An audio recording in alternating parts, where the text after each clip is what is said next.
Hola, buenos días. Bueno, hoy vamos a trabajar el tema de los influencers de Jesús. Todas las personas a lo largo de nuestra vida y de nuestra historia vamos teniendo diversas personas que nos resultan a nosotros de influencia. Algunos despiertan nuestra admiración por su forma de vestirse, de comportarse, por los valores que encarnan, por cómo cantan, por la educación que prestan, por la literatura que escriben, ¿sí? Pueden ser infinitas las cosas que nos llamen la atención y que despierten en nosotros un sentido de admiración y que por eso se vuelvan influencia.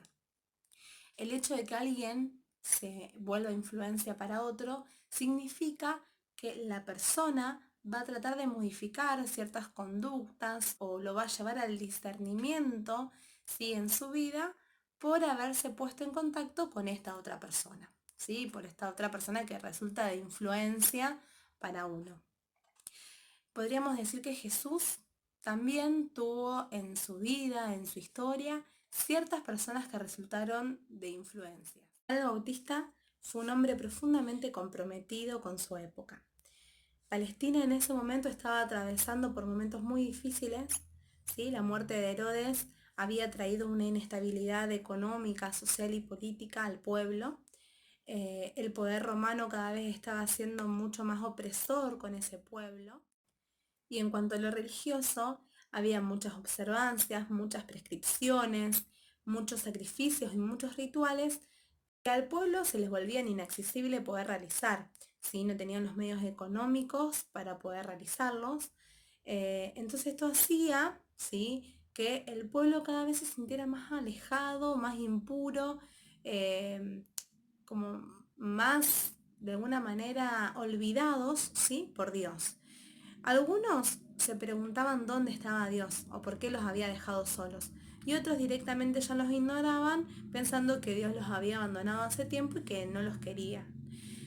Eh, esta situación, digamos, del contexto social de Palestina y la situación deshumanizadora que estaban viviendo las personas en ese momento por toda esta situación, hace que Juan el Bautista empiece a sentir profundamente el dolor del pueblo y que quiera comprometerse y realizar acciones concretas para ese pueblo que se veía olvidado de Dios. La acción que él toma o la propuesta que él hace es la del bautismo. El bautismo de Juan el Bautista lo tenemos que entender como un signo, como una manifestación de una persona que quiere comprometerse y que quiere cambiar la realidad social de ese momento. No es un bautismo institucional porque no estaba ni aprobado por las instituciones religiosas de ese momento, ni porque se realizaba en los ambientes adecuados.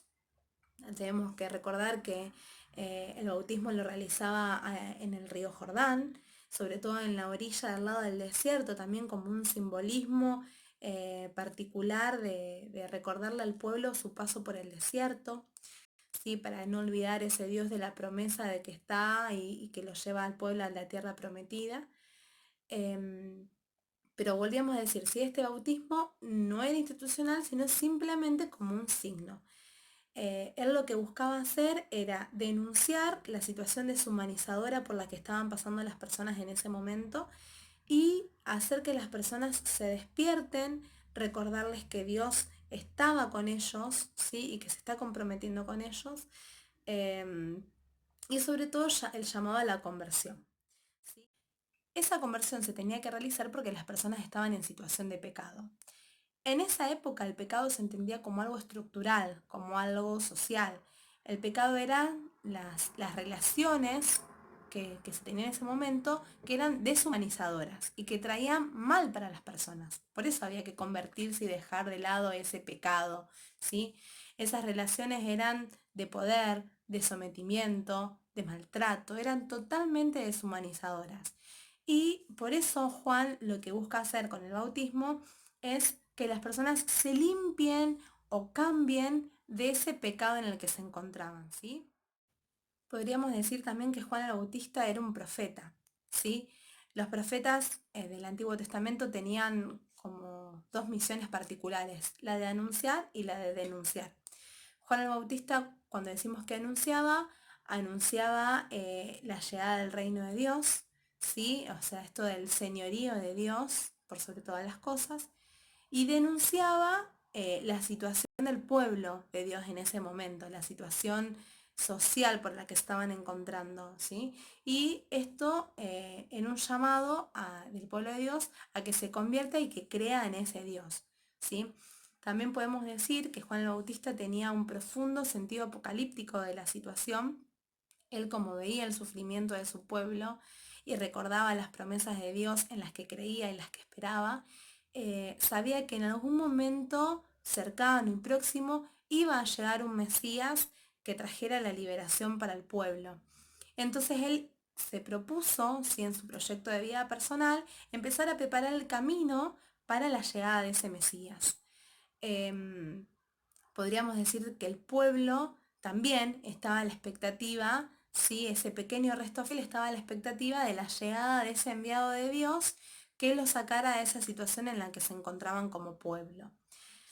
En este contexto es donde podríamos decir que Jesús se encuentra con Juan, ¿sí? Y Jesús, el haberse encontrado con Juan, resultó sumamente movilizador para su vida, porque lo lleva a cuestionarse, lo lleva a discernir cuál es el camino que quiere tomar a lo largo de su existencia, ¿sí? Juan fue la primera persona para Jesús que resultó como una influencia sumamente fuerte en cuanto a la acción, ¿sí? Entonces, ¿qué es lo que hace Jesús? Se acerca a Juan y recibe el bautismo de él. Juan sabía que su bautismo era solamente con agua y que iba a venir alguien próximo, ese Mesías, que iba a bautizar con fuego y en el Espíritu Santo. Y encuentra en Jesús esa figura. Con este actuar de Juan el Bautista nos encontramos que Jesús, ¿sí?, va a recibir ese bautismo. ¿Qué quiere decir que Jesús vaya a recibir ese bautismo? Quiere decir que Jesús también hace suya la causa de Juan. También de alguna forma se compromete con los más alejados, con la situación vulnerable y social por la que estaban atravesando las personas en ese momento. Se compromete en buscar la solidaridad humana, se compromete en denunciar esas situaciones deshumanizadoras por las que el pueblo estaba atravesando y tratar de lograr o despertar la esperanza del pueblo en Dios, ¿sí? Juan el Bautista y Jesús compartían esta imagen de que Dios es el que sale primero al encuentro del hombre. No es el hombre el que tiene que salir al encuentro de Dios o el que tiene que realizar grandes sacrificios o grandes rituales para encontrarse con ese Dios, sino que Dios está ahí, es el que da el primer paso, ¿sí? Dios no se encuentra en un templo, en un lugar específico nada más, o bajo mediaciones, ¿sí?, como eran las del grupo religioso, sino que Dios está ahí en la intimidad de cada persona y dispuesto al encuentro con el hombre, ¿sí? Y lo que más busca hacer no es tanto la observancia de leyes, sino más que nada el contacto y la humanidad del hombre. Pero hubo un hecho que afectó profundamente a Jesús. Y esto lo encontramos en Mateo 14:13, ¿sí? Que es que Juan el Bautista fue encarcelado, ¿sí? Y fue muerto ahí en la cárcel. Esto lo encontramos en Marcos 6:13-19 y en Mateos 14 del 3 al 12. Esta situación, ¿sí?, hizo que Jesús tuviera que empezar a preguntarse sobre su proyecto de vida, porque hasta ese momento él solamente era un seguidor más de Juan el Bautista y con las personas con las que compartía a diario, los llevaba a asumirse también un poco a esta causa de Juan el Bautista o en algún momento estaban como trabajando en conjunto, podríamos decir. Jesús le recomendaba a sus discípulos que fueran a recibir el bautismo o incluso él mismo los llevaba y los bautizaba. Em, pero luego de la muerte de Juan el Bautista, Jesús tuvo que volverse a replantear cuál era su proyecto, cuál era el llamado particular que él tenía.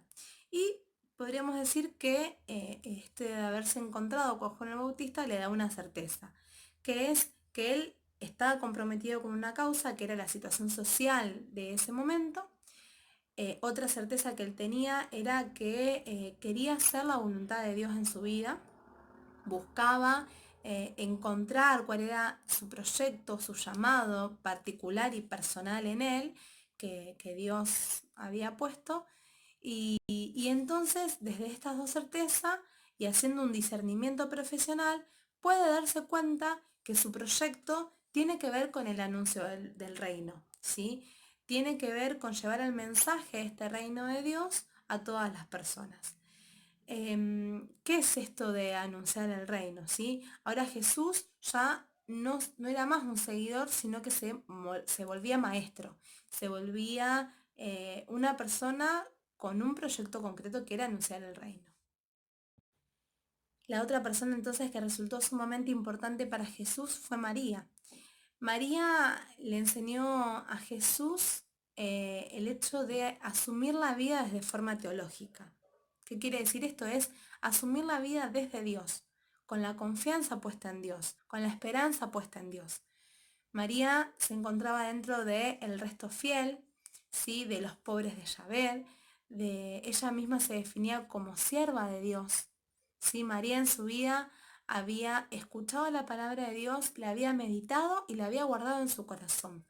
Y este comportamiento de María a lo largo de toda la vida de Jesús fue marcando también un camino y fue enseñándole una confianza en Dios que Jesús después lo pudo manifestar a la hora de encarar ese proyecto personal que era el anuncio del reino.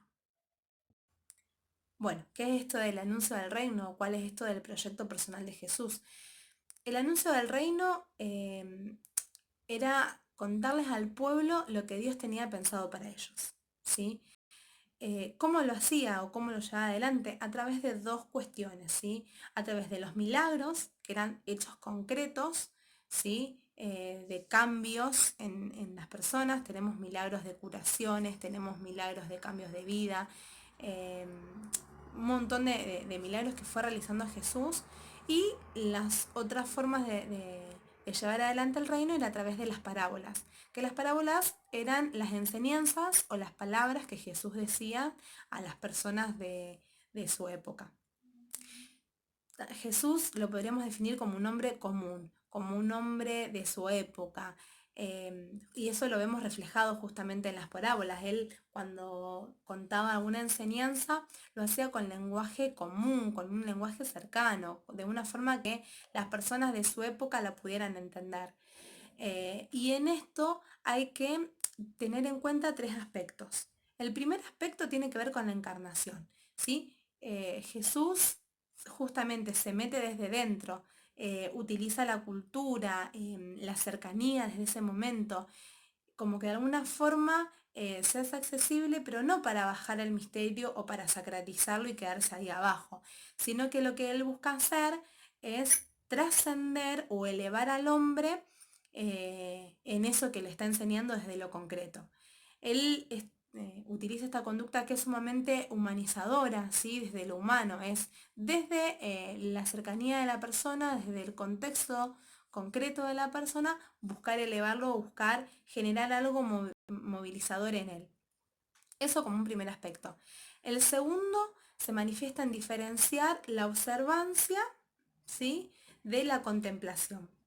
¿Qué es esto? El observar es un método, podríamos decir, específicamente científico. Lo que busca hacer es mirar algo para poder conocerlo y luego dominarlo, ¿sí? Eso es la observancia. Y en este contexto, este verbo de observar estaba puesto en las autoridades religiosas, que eran sumamente observantes de de las leyes de ese momento, ¿sí? De los rituales, de los sacrificios, de las limosnas, de la cuestión económica que estaba por detrás, digamos, de lo que era lo religioso.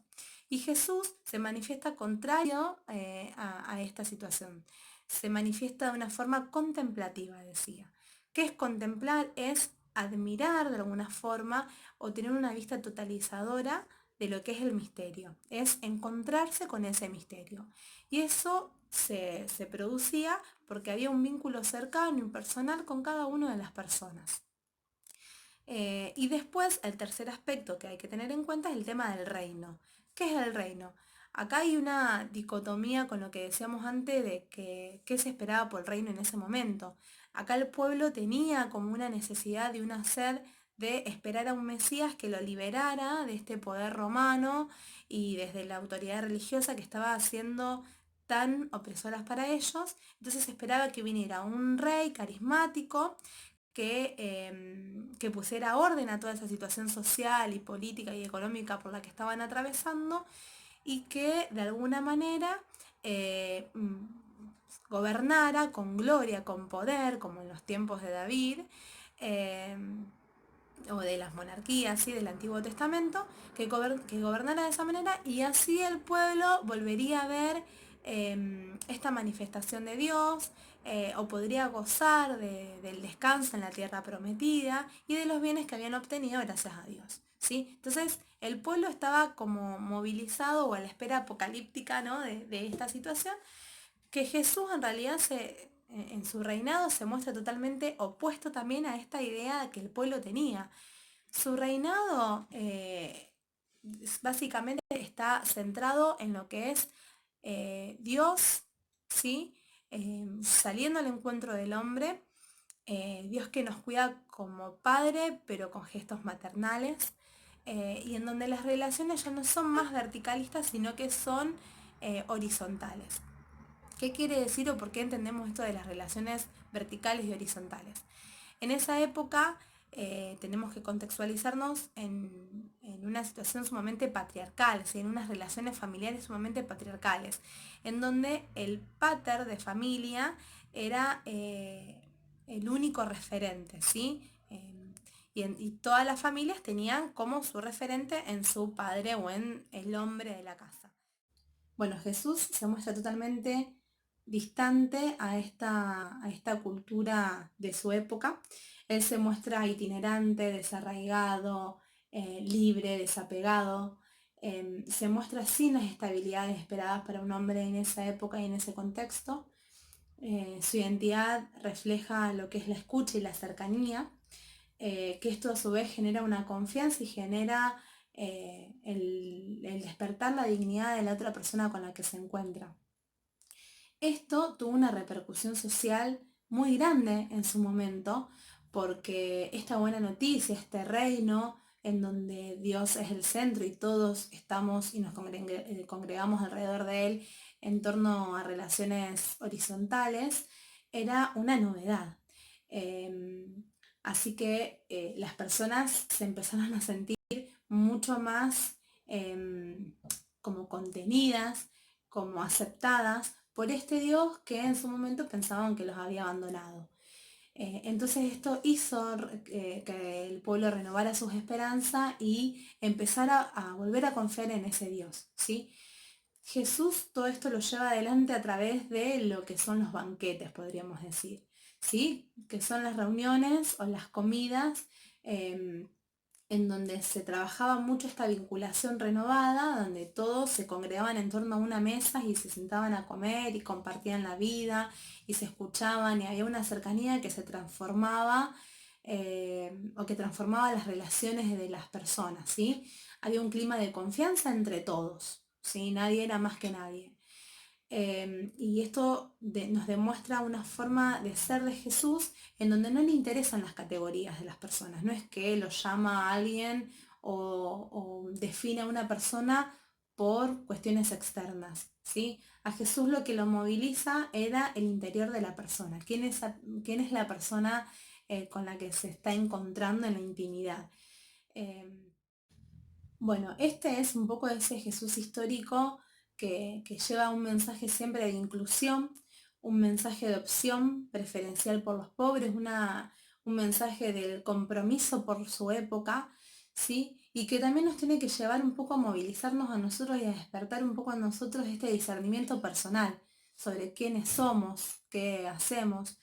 Y como decíamos antes, a Jesús no les interesan tanto las categorías o no nos va a preguntar por las categorías, sino que la pregunta va a ser, en el fondo, cuáles son las causas que nosotros defendemos o en qué nos comprometemos o a qué le somos fiel, ¿sí? Eso yo creo que es un poco la enseñanza que busca la clase del día de hoy, esto de preguntarnos cuáles son nuestras influencias y qué está generando en nosotros esas influencias que recibimos de los otros, y en qué nos estamos comprometiendo. ¿Sí? Hoy nuestra sociedad, al igual que en el tiempo de Jesús, demanda un accionar concreto, demanda un ponernos en acción, y Jesús lo hizo.